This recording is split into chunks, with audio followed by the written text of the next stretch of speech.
Hello everyone, this is Steven Roger Slim here.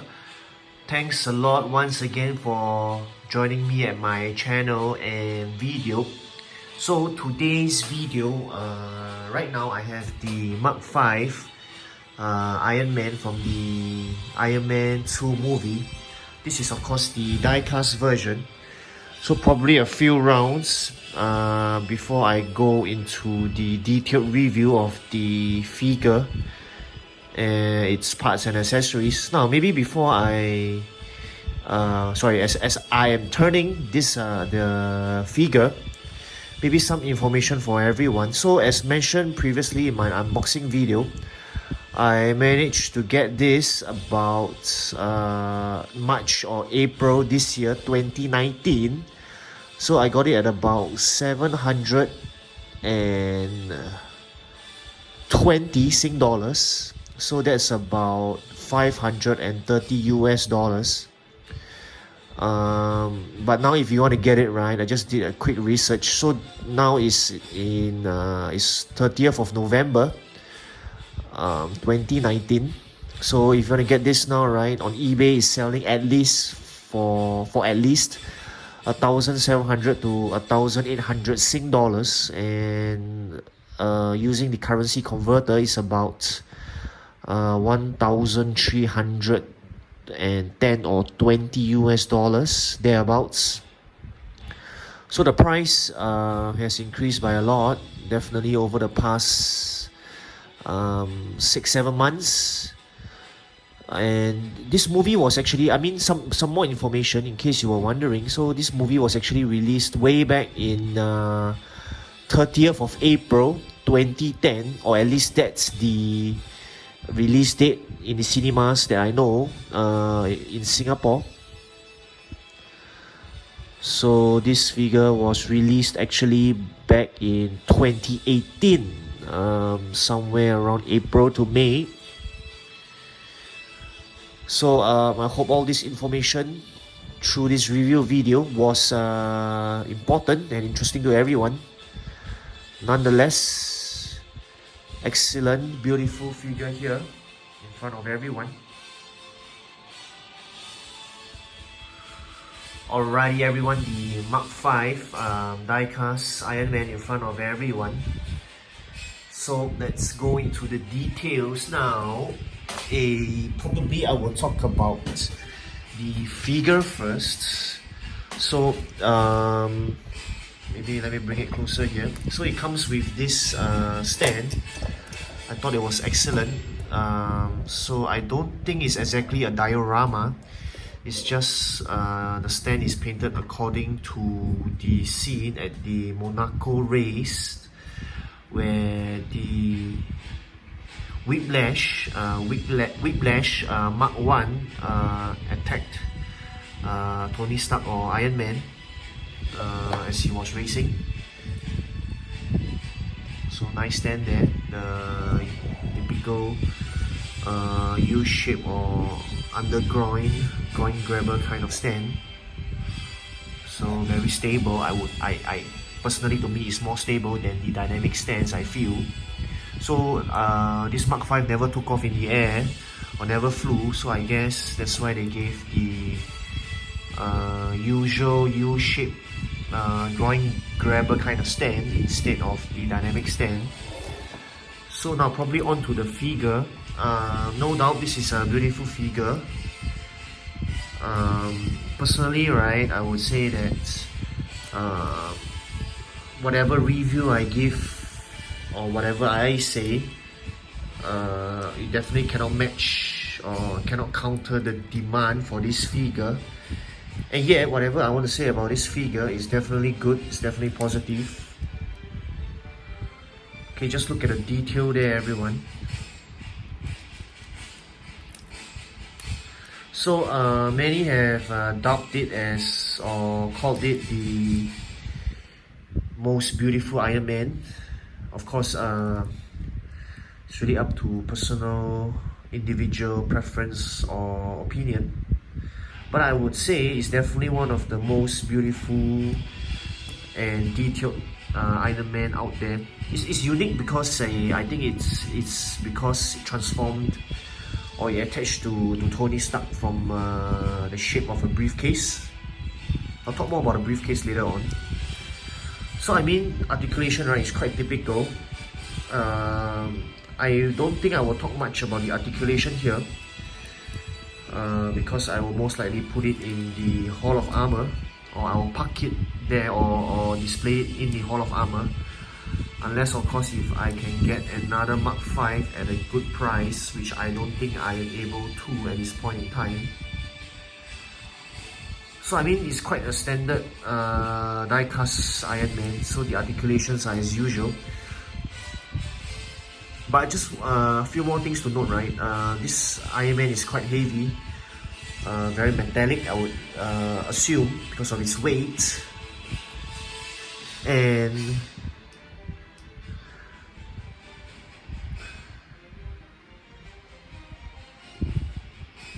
keeping in mind, right, this was bought in BIB back in box condition, and yet I can feel that its joints are quite tight.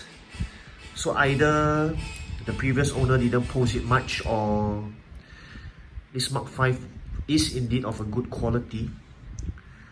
So you can see, right, the wrists or the hands that are attached to it are the more rubbery ones, so they are not that red in color, as you can see, as compared to the metallic parts here. So this is slightly off red.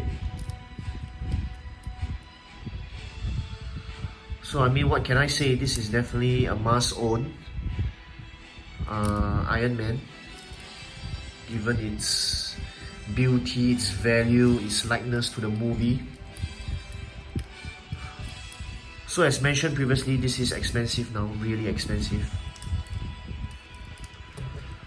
So there you go, that's about the figure. Now maybe more to its accessories and different parts, right? Maybe let me say something here quickly. So these are the batteries, the screwdriver. Now it's so embarrassing, I mentioned this previously as the plastic tongs. They are too small to be tongs. I think they are more of plastic pincers. So this is a must-have accessory, especially for the die-cast Iron Man, so that the batteries can be fitted into the individual parts, to the individual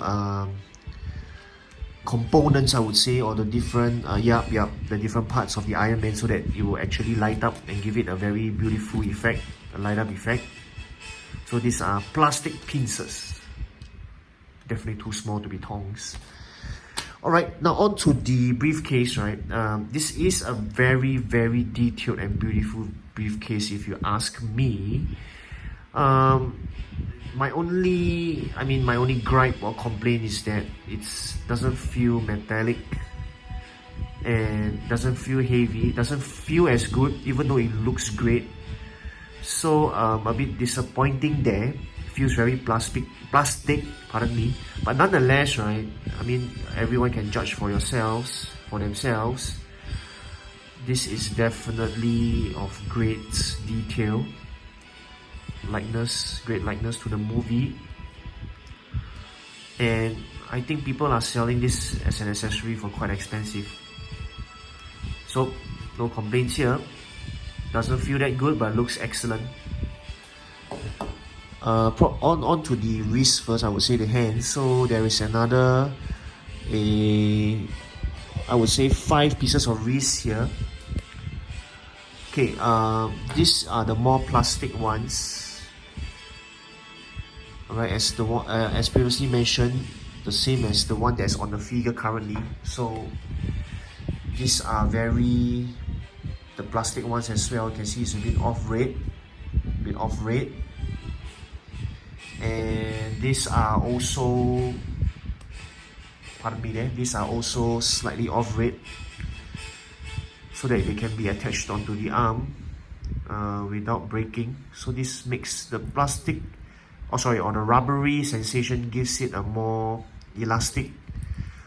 It will be able to withstand some pressure, I would believe, some strain, so that it will not break easily. So this and this are the rubbery feeling kind of hands. Okay, together with of course the one with the closed wrist that's currently on the figure itself. So these are the more plastic, or I would like to say the brittle hands, and they are of course more brittle because they are made of plastic and more posable. You can see there the many points of articulation, and of course all these they do light up. Right, just gonna fix out the batteries. So definitely good quality there. Feels durable. Okay, I mean of course it looks authentic and real to the movie.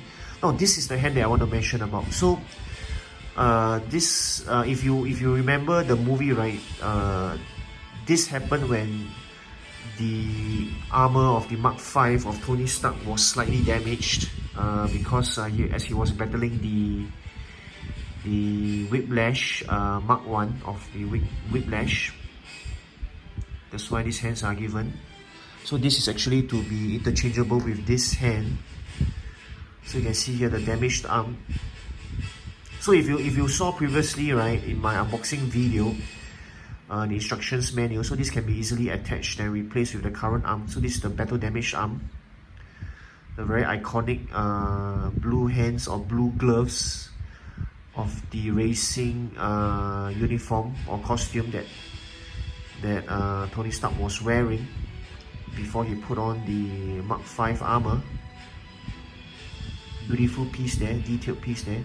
So I think it was very thoughtful and very apt, very appropriate for Hot Toys to have added in this battle damaged arm. So now, I've been trying to find details regarding to this accessory. I'm not quite sure myself, but correct me if I'm wrong. This should be the arc reactor of the arc reactor from the Mark I Whiplash. Of course, ultimately he was defeated by the Mark V, by Tony Stark Iron Man, and Tony Stark had his arc reactor pulled out from him. Whiplash Mark I, of course. So these are the battle damage armors, chest armors to be more specific, chest plates, which you can interchange it with the current plates that are on it to give the armor a more battle damage feeling if you want to interchange or play around with it. Definitely plastic, but feels durable enough. So this is also a battle damage shoulder pad. So it goes together with the left arm. So if you watch the movie, right, I think many of us would have. So this movie was released actually back in 2010. So if you watch the movie, only the left arm was badly damaged. The arm of the left arm, that is. So these two together with the hand is more for the left arm. And now I last but definitely not least, I want to point the everyone's attention to this head sculpt. Now when I was looking at this head sculpt, I was thinking, right, this is a really good head sculpt. It really is different from the rest of the head sculpts. Look at the hair.